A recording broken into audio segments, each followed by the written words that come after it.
Mungo kama kuwa nasa miple amuna preto na lebo na cheto asiba roba si di bebe prote kote ko akoko kanimaru o kama ko ko ta sewe shiwe yewe ye ka koso de don osifu beta ton ye me ye je kudo vitore mana yali ko ko ni waso ye me di ko siwe una to gra ko la to bona kana ula ye ka ko me ko le ton to ni ko Jesu to me akpane we ko ta pa ni free the person ko yo si ni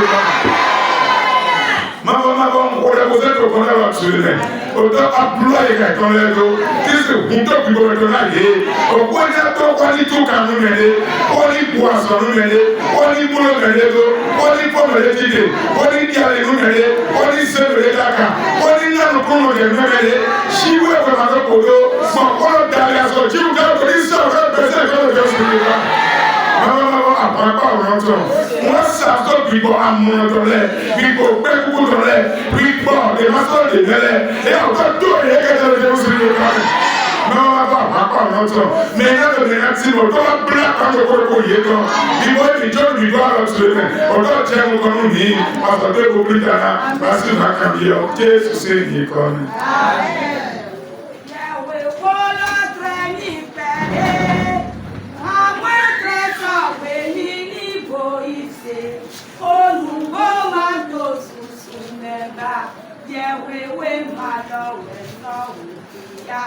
Eu tô que a bomba dele da mão, quando ele desce bem todo a, we mawe so ya.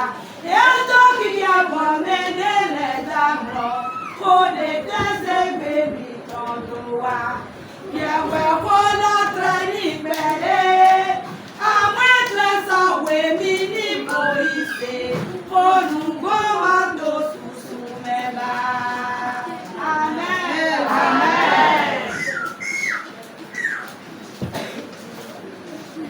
Alléluia. Dieu nous a envoyé le corps comme école depuis la communication de notre Seigneur. Saluons tout un chacun de nous au nom de notre Seigneur Jésus-Christ. Prendre le temps, nous allons vite rentrer dans la parole. Lisons Ésaïe 63, verset 7. Ésaïe 63, verset 7.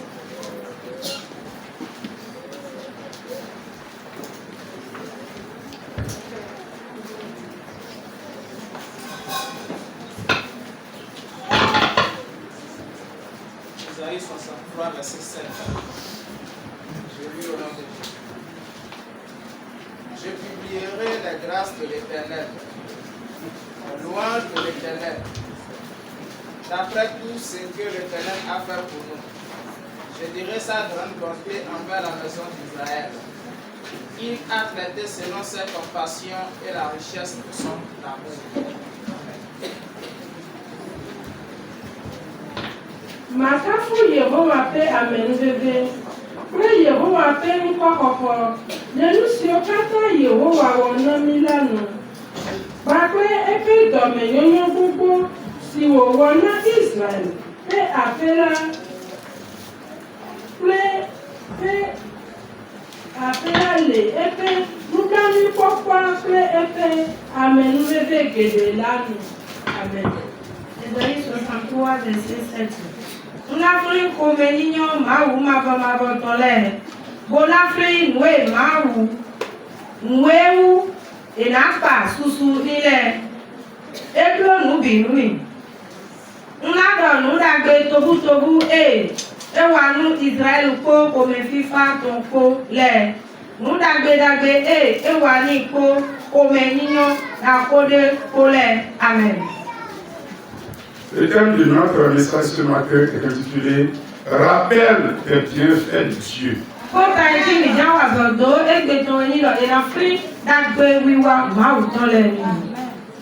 sommes dans le nom de Christ même. Et dans notre frère, l'agrément ou à nous est ici au paiement ou non au béton qui voyait lui. Rappeler les bienfaits de quelqu'un à quelqu'un, ça commence de la vie que cette personne a donnée à l'autre. Nous les bien, on les a n'avait pas n'importe qui mais. Nous les a n'avait pas n'importe qui comme on a oui. À moi au père il n'a pas la clé d'Amérique à l'envoyer. Ma ou quoi qu'on a, mais dès qu'on a une bonne pour le mon petit avani, mon coton, on peut nous chez vous. En toutes choses, tu seras dans le besoin de certaines choses et tu iras dans le marché pour acheter. Mais pour d'autres, tu ne peux pas l'acheter. Et de même, tu seras dans le besoin pour certaines choses, tu te rapprocheras auprès de ton prochain pour les emprunter. Mais la vie, tu ne peux pas l'acheter ni emprunter. Ce que Dieu nous a donné, c'est la vie. Pour cela, la première des choses, nous devons être reconnaissants à lui. Reconnaissants à lui.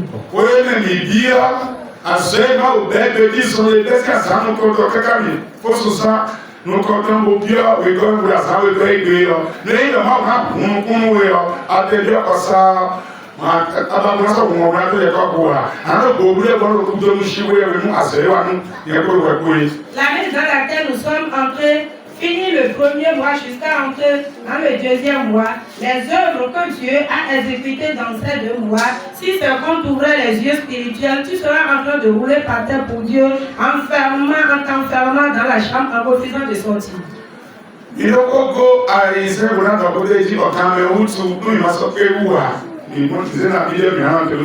Nous avons 6 points sur lesquels nous voulons parler. Donc si le temps nous permet, on peut les finir. Si le temps ne le permet pas, on s'arrête là où on doit s'arrêter. Le premier point nous dit se réfère à l'expérience personnelle. Donc, à quoi nous comptons là? Et dans les cobonations, nous pouvons nous reconnaître. Psaume 66, verset 16.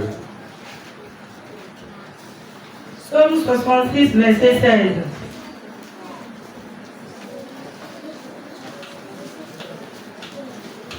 Psaume 66, le verset 16. Venez, écoutez, pour tous qui croyaient Dieu, et je raconterai ce qu'il a fait à mon âme. Mi, ma utola kata mi fam, ne magre. Musio wowana nyeluvola asia. Psaume 66, verset 16. Mi mendo sisi nu maulemi. Mi bi wa doto ose. Mi wa makmi tanumi. Madonwe ma wuwa nu mi le nu minase. Amen. Nous sommes de Christ. Chers frères et sœurs en Christ. Tout chacun de nous doit témoigner pour les bienfaits de Dieu. Nous devons être reconnaissants envers Dieu pour ses bienfaits. Frères et sœurs, est-ce que tu es reconnaissant pour tout ce que Dieu te fait? Eni wa mi wa ko to ma o sinu ko me gege ni wa mo de ma o su du su de se de bi sa mu wa so ra nge yo mi a e su tu de bo ma do mo de gbo fu de do pe ni aso na bi wa ti de ko to ku to nu shiwe ye we. Par contre, si nous nous présentons devant Dieu, la plupart de nous disent Dieu même sait mon état, il connaît que si du moment où je suis allé au marché, je n'ai pas vendu, il connaît mon état. Donc le souffle que tu as là, combien de fois tu t'es levé pour remercier Dieu pour ça?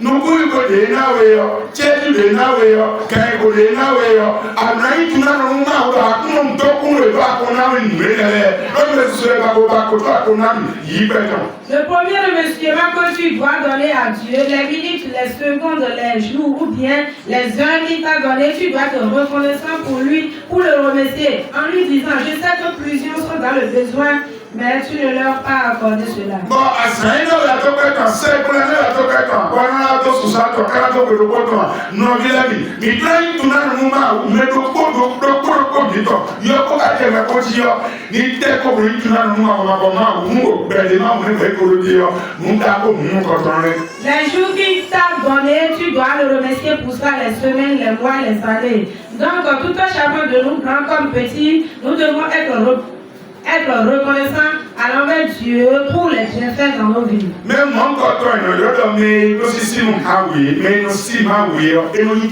m'avouons, celui qui respecte à Dieu, il obéit ou bien il respecte à Dieu de par la vie qu'il lui a accordée.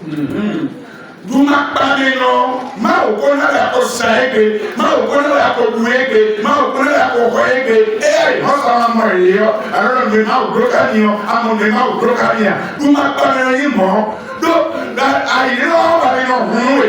When na chowato, ma okona blono ya, akoto de Jesus afeto ya. Eke wa afeto ya. Choma le yowe, but sasa niyo, we menyo, we yaenyo, da kreko sa we jido. Ave ko kwa sa do, do visa no teni. Ba come come nwe e wa ti asare o to ga so ma yo amode ba block up here ku ma pa no imo na bi so no do bisu mi nei tu na no ma hu we le binu ke ku le bi me che ku le bi me mi be o nei tu na no mi le do pe ma to ma o ka be ni ma u do mi no nya ma ta o no nya ajonu o no nya ajonu o no nya lo ko nne to to bi o to di to asuku dire to mi no nya bisese o no ku bi to ba hu o no ko kuma to ma ko nwe le ta.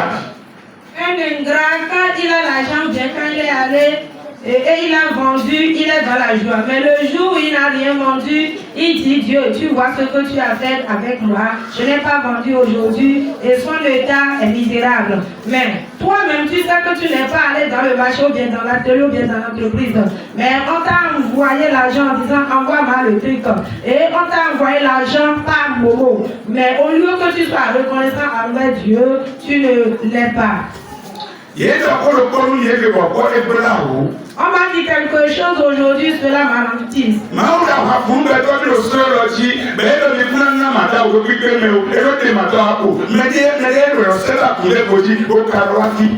Donc, Dieu fait des grandes choses à certains sur cette montagne et il dit qu'il ne va pas donner la totalité de sa dîme ici. Il y en a d'autres, eux, ils envoient leur dîme ailleurs et ils viennent ici. Est-ce que c'est moi qui ferai le point?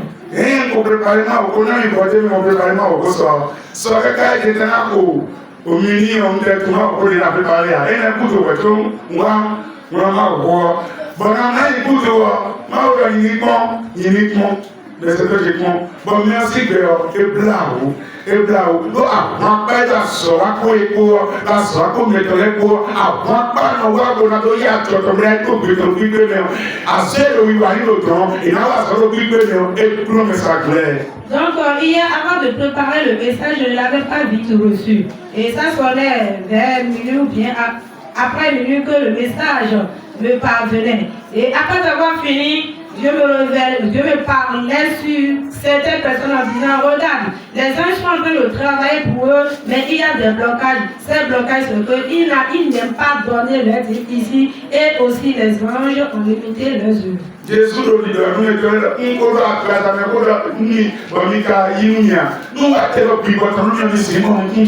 Jésus pouvait dire à ces-ci, je vous parle sur les choses charnelles, vous ne les recevez pas. Est-ce que je vous parle sur les choses spirituelles? Est-ce que vous pouvez les comprendre? Mais il est le point, tout ce qui est oui. Pour le moment, pour la gloire, nous nous payons, nous avons petit mais petit matin, mais dès le moment où nous avons dit, nous devons voir que nous disons que nous avons contacté, nous avons contacté, nous avons contacté, pour qu'à bien être dit qu'on a dit le téléphone, et bien que le téléphone est grand, qu'à pour le vidéo, le tapon, mais il est petit, petit matin, nous chivons comme un grand moment, donc au point de ma botte, nous avons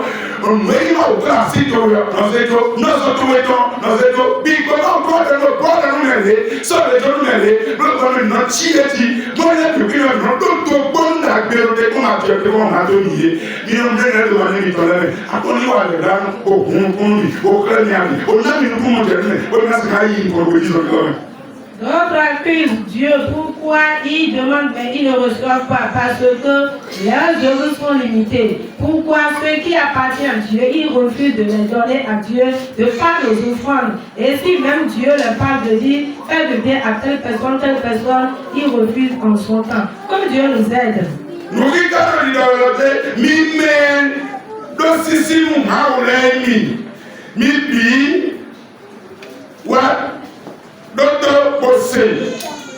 Le message nous dit, vous qui respectez Dieu, venez, prêtez, et écoutez. Miwa ma pita numi. Venez, je vous ferai l'histoire. Ma donne ma ou nous mille nous minacé. Et je raconterai la merveille que Dieu a fait pour moi et vous allez écouter. Alléluia. Amen. Les domaines où on doit remercier Dieu sont si nombreux. Nous, avons dit que tu comment que le bleu et nous allons prendre beaucoup de nous à aller prendre énergie. Comment on sort de nous? Donc nous allons nous vidéo. Bon, il est à côté.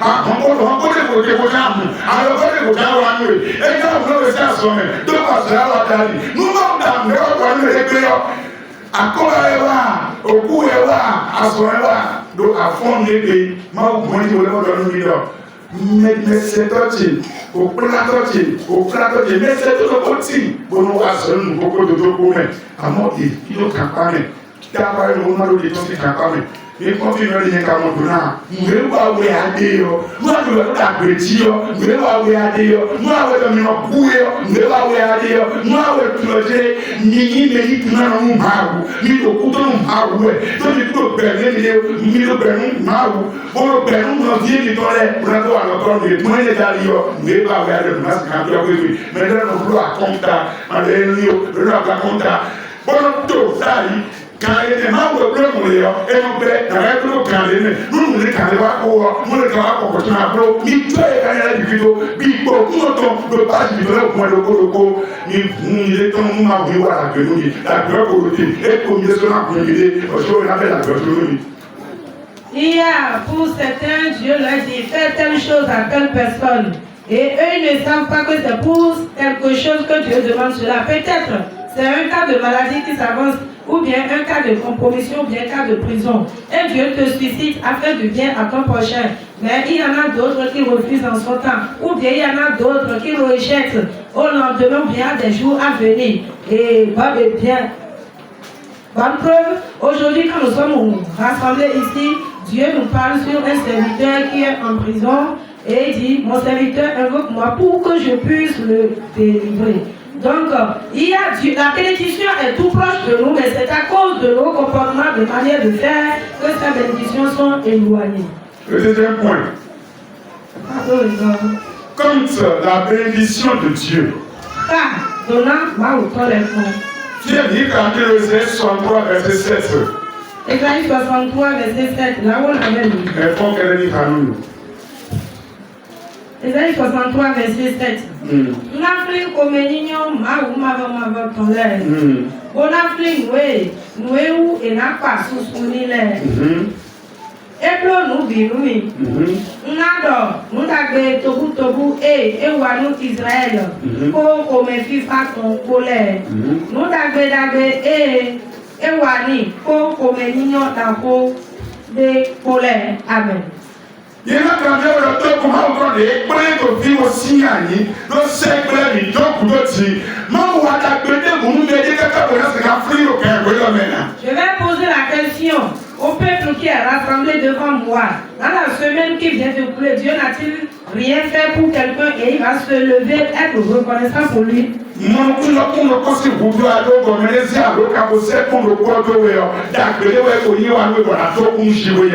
comprendre que si tu es dans le besoin de 25 francs et quelqu'un t'a appelé pour t'envoyer les 25 francs, c'est quelque chose que Dieu t'a fait et de par cela tu dois être reconnaissant. C'est un ingrat. C'est à lui, si on fait quelque chose, il ne veut même pas le publier. Donc, c'est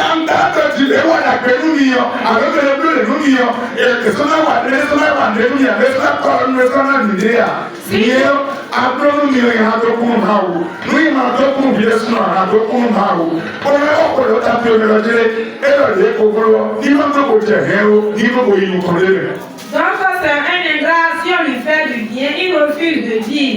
Et pour que, on ne sait jamais si je le dis, demain il ne peut plus me donner. Moi je vais te dire, si toi tu me fais du bien, moi je vais remercier Dieu en ta faveur en disant que ce bien que tu m'as fait, que tes biens ne tarissent pas et qu'il y a de l'abondance chez toi. Mais ce sera écrit,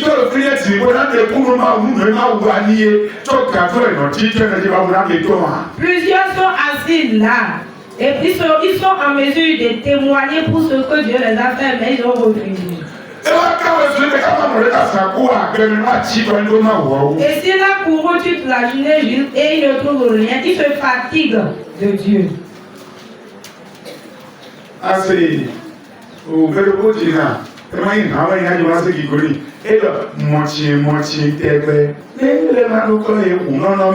Il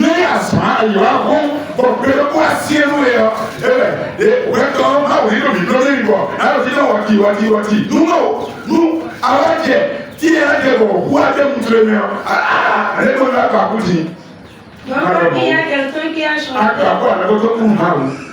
Je ne veux pas chanter pour lui donner la gloire, mais c'est ce qu'il a dit. Le Père a dit, à chaque fois toi tu seras en train de manger la viande. Il faut savoir qu'en mangeant aussi la viande, il y a aussi de l'eau dedans. Si tu casses les os, tu dis, mais pourquoi je casse les os? En cassant aussi les os, remercie Dieu aussi dedans.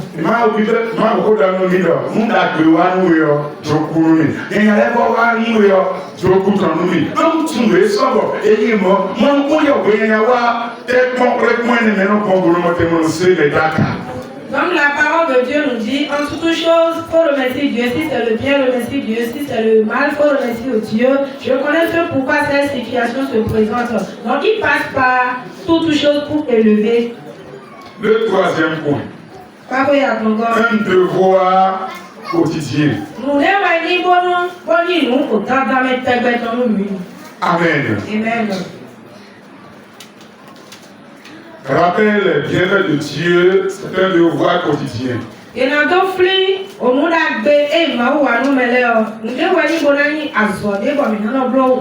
Malachie 3, verset 16.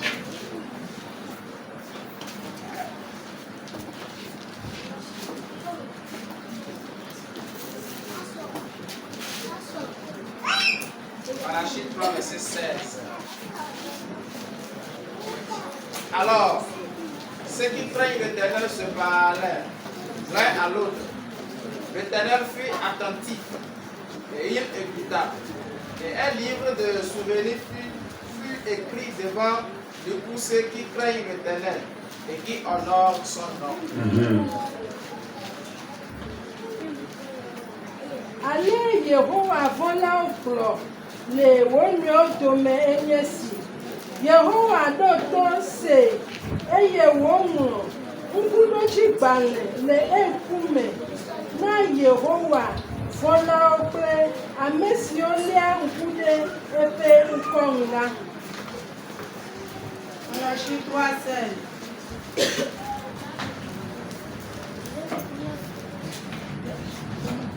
Verset 16. Eneo, mais no wiwa yele do ma wuma ma glole.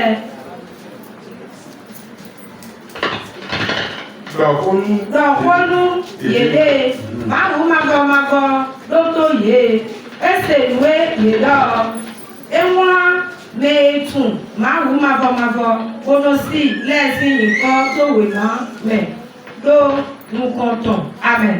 Alléluia. Amen. Notre sourd de Christ. Chers frères et sœurs en Christ.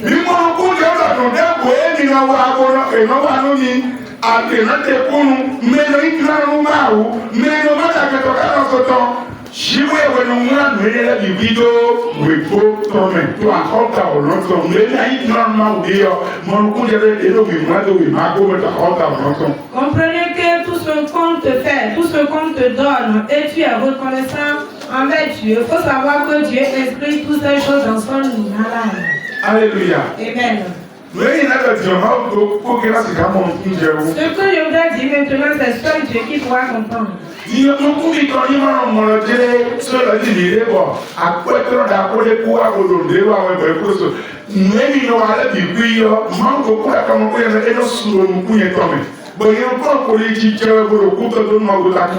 Que vos yeux ne voient pas qu'il y a pas un grand riche qui vient ici et c'est de par lui qu'on évolue. Non, tout ce que vous faites ici, moi je remercie Dieu en votre faveur et cela je suis reconnaissant pour vous.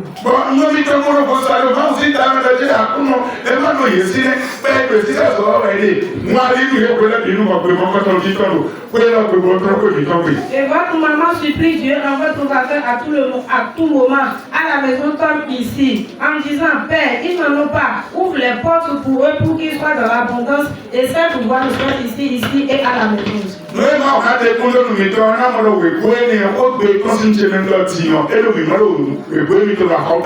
Si Dieu pouvait témoigner de ce que je viens de dire, il dira ce que j'ai fait sortir maintenant, cela est inscrit dans son livre. Chers frères et sœurs, soyez reconnaissants avec Dieu. Il écrit toutes ces choses dans son livre. Amen. Amen. Et non, il écrit dans son livre. Et les gens, ils sont contents. Et ils savent ce qu'ils font. Ils savent, ils reconnaissent leurs efforts.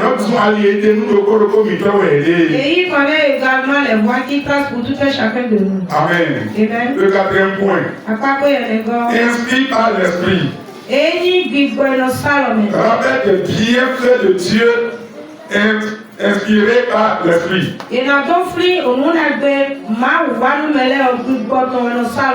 Amen. Amen. Acte 2, verset 4.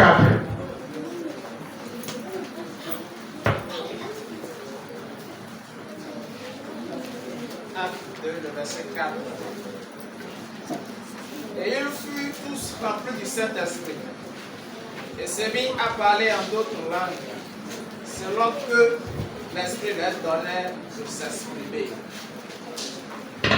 Eye gbɔgbɔ la yɔ wò katã tɔmtɔm eye wòde asi gbe bubuwo gbɔgblɔ me abe ale si gbɔgbɔ la na wò be wòaƒo nu ene. Acte 2, verset 4. Oui. Yesisego ayimenu ye. Bo ye jegbe alokpa doji. Le yesiseo nando ye ni dogmoe. Amen. Amen. Amen. Je vais l'expliquer d'une autre manière, tu vas comprendre. Celui qui a l'esprit de Dieu parle d'esprit. Celui qui a l'esprit de Dieu reconnaît les bienfaits de Dieu. Celui qui a l'esprit de Dieu, s'il veut faire sortir une parole, ces paroles sont bonnes.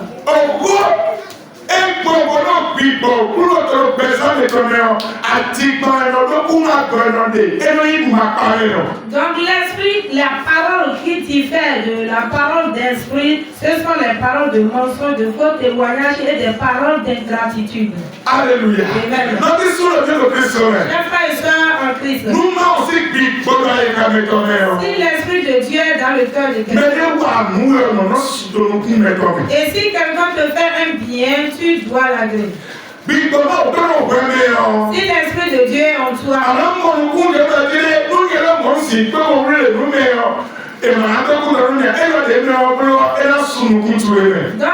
tu as l'esprit de Dieu en toi, toi aussi tu diras dans ton cœur, si je peux faire telle chose à telle personne, ne sera-t-il pas bien? Et si tu le fais, la personne va l'agréer.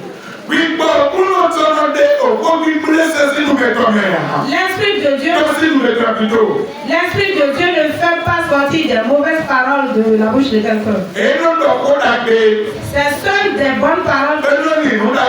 Il pense à faire des bonnes choses.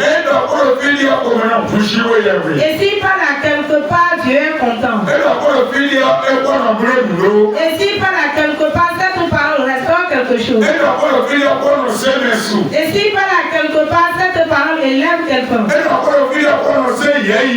Et s'il parle à quelque part, cette parole honore quelqu'un. Ce sont ce que l'Esprit de Dieu fait dans la vie de quelqu'un. Donc celui qui a l'Esprit de Dieu, il doit savoir que la vie que j'ai maintenant, c'est une grande chose que Dieu m'a fait. Celui qui a l'Esprit de Dieu, Dieu ne lui fait rien, il dit que ceci est petit.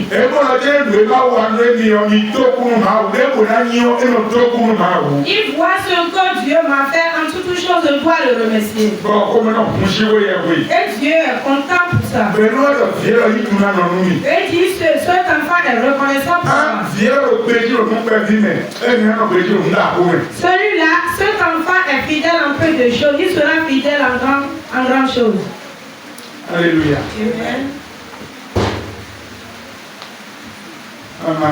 D'ailleurs, ouais, mon vitier, Jean, connais sa kiloko, et dans nous étant, et dans nous notre temps, alors les gars, ils doivent avoir un niveau de communion, mais non, quand mon vitier va nous dire à Saint-Denis, votre l'air, est-ce que tu dis à ce point, il y a beaucoup de passer moi, passer moi, faut que tu ailles à Pérachi. Donc, papa est en train de poser la Il dit question. Papa est en train de poser la question à ce moment en disant, par exemple, elle a donné 2 000 francs à son enfant et l'enfant a refusé d'informer ses parents. 1 fois, 2 fois, 3 fois. Donc la maman n'attendait pas que ses parents viennent le remercier, mais pourtant, comme il n'y a pas cette manifestation, quelle question la dame serait en train de poser en elle-même?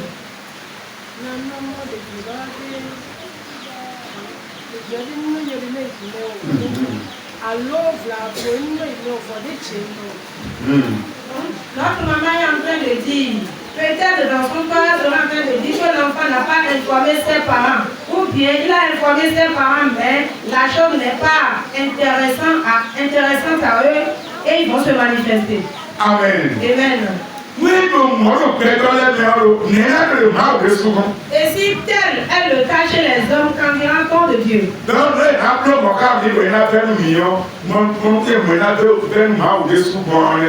si on doit faire de telles choses, et cela va nous énerver, il faut savoir que c'est de la même manière que Dieu ne sera pas du tout content. Alléluia. Amen. Rappel des bienfaits de Dieu devient intenable. C'est ça le 5e mot, intenable.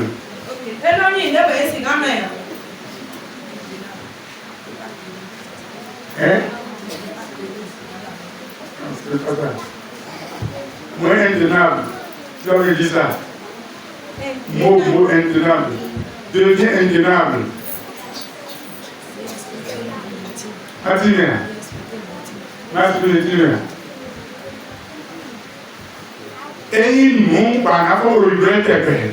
Ok. C'est un devoir quotidien. À chaque fois, tu dois le faire. Amen. Amen. Il dit à moi, Acte 4, verset 20.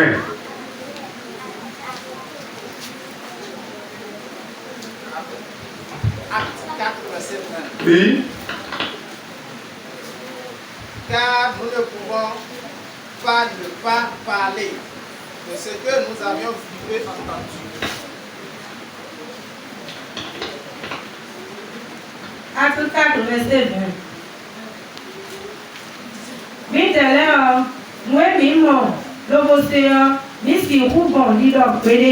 Amen.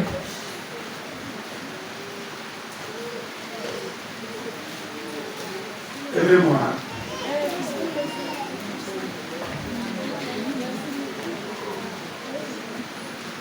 Eladene miake agbe nukokole nusio miekpakple nusio miesela utiko. Alléluia. Amen. Notre histoire de Dieu de Christ. Chers frères et sœurs, Faut me dire dans nous, il a dit. le fond nous dit, Pour nous, ce que nous avions vu et entendu, on ne cessera jamais de les dire. Chers frères et sœurs en Christ, ce que Dieu t'a dit, ce que tu entends de par sa parole, à chaque fois tu dois les dire. Si tel est le cas, Dieu même dit aussi si on te fait du bien, à chaque fois sois en train de lui rappeler toutes ces choses. Amen. Amen. Nous, mais là, mon coup, j'ai dit, il faut il n'a pas de débat à faire. Il n'a mon coup, il y a une Amen. Amen. Notre histoire de Christ. Chers frères et sœurs en Christ, nous, nous devons le faire avec. Nous devons le faire. si toi tu te trouves dans une situation, est-ce que Dieu refuse d'en parler à chaque fois? Alléluia. Amen. Nous qui sommes ces hommes, les problèmes, les situations, est-ce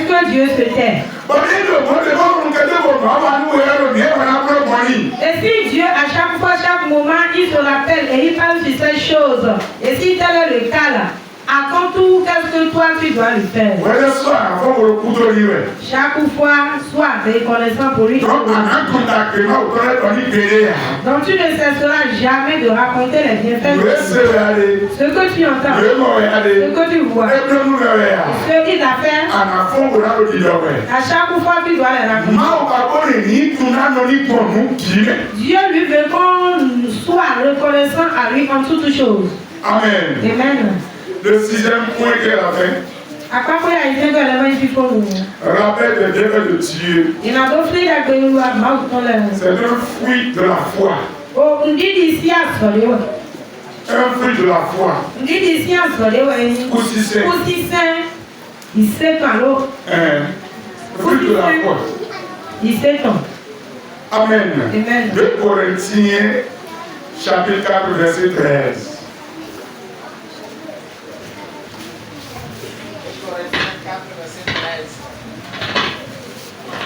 Comme nous avons le même esprit de foi qui est exprimé dans cette parole de l'écriture, j'ai cru. C'est pourquoi j'ai parlé. Nous aussi nous croyons. Et c'est pour cela que nous parlons. Amen.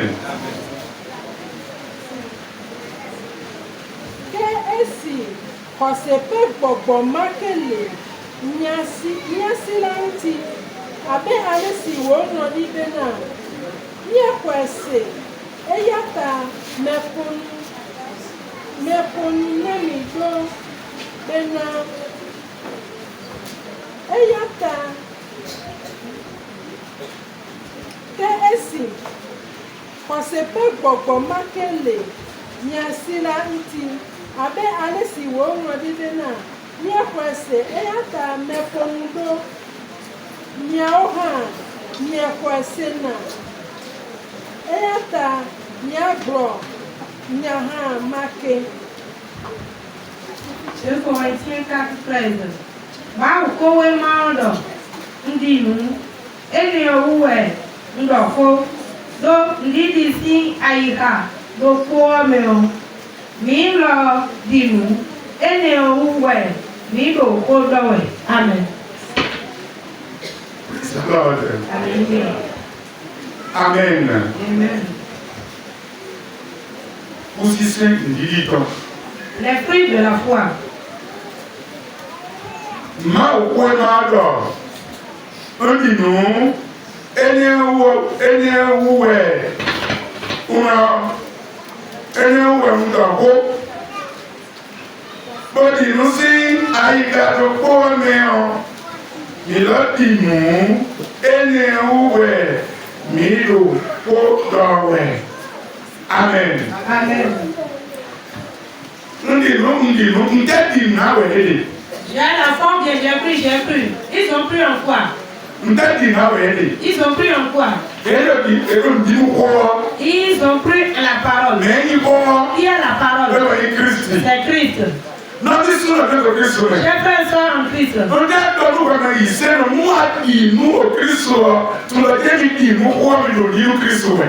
te dire, toi chrétien, si tu as cru en Christ, il faut savoir que tu as cru en la parole. Maintenant,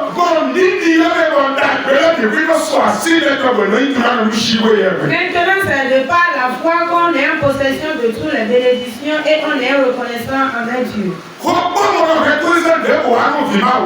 Le doute n'amène aucun bon fruit dans la maison d'un enfant de Dieu. C'était hier qu'on avait débattu sur cette parole. Amen. Amen. Chers frères et sœurs en Christ.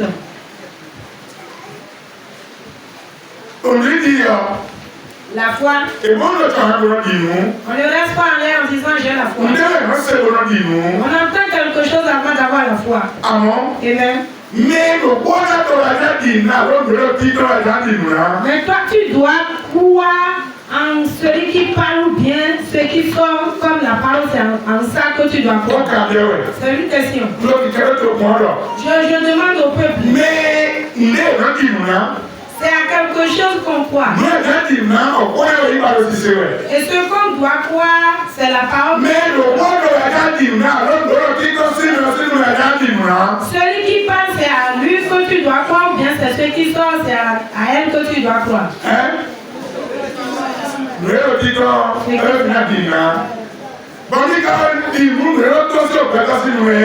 Est-ce que vous croyez, vous avez la foi en tout ce qui sort de la bouche d'un homme?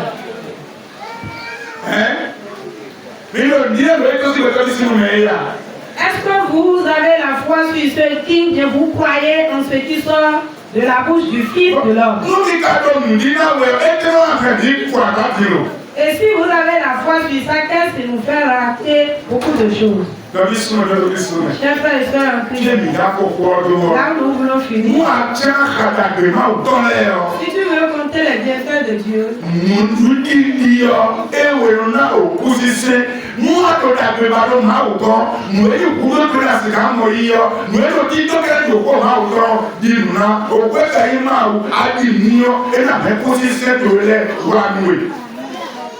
donc si tu veux compter les bienfaits de Dieu, ce n'est pas la foi qu'on compte les bienfaits de Dieu.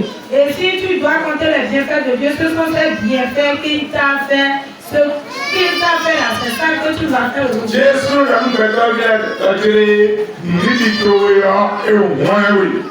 Jésus dit aux fils ou bien des hommes en disant que ta foi te sauve. Que ça soit ainsi tel que tu l'as dit. Même que tu as cru, le salut est entré de toi. Même que tu as cru, c'est ainsi pour toi. Donc nous devons comprendre que ce en quoi tu as la foi, c'est la parole qui est.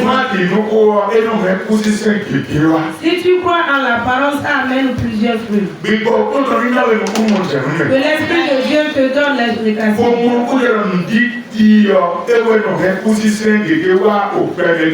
Et que tu comprennes que la foi, c'est elle qui amène beaucoup de fruits sur la vie de quelqu'un. La parole de Dieu est amen et oui et amen.